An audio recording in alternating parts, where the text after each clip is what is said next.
Olha aí, pessoal, essa fazenda,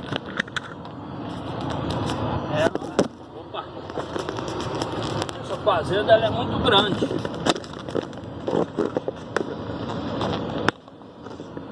mas já tem uns 40 quilômetros que eu ando aqui, mas essa parte aqui foi uma das partes que eu achei mais bonita. E aqui o aterro é estreitinho, ó. E vem uma caminhonete lá, ó. Realmente é bem estreito. Tem que tirar fino, viu? Eu achei bonita, muita mata, muito verde, né? Achei muito legal isso aqui.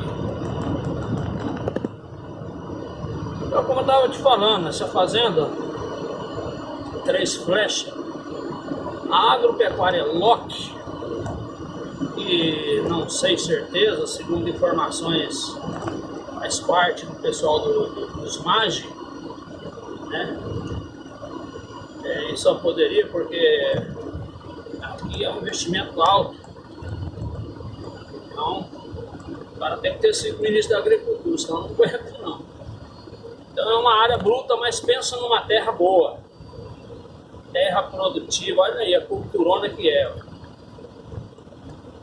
Então, como eu estava falando, 15 mil alqueires aproximadamente, viu, pessoal? Não é uma medida exata, não. O tamanho dessa fazenda. Você tem uma ideia da sede lá onde eu fui descarregar o calcário, é 50 quilômetros. É muito grande, é uma fazenda enorme.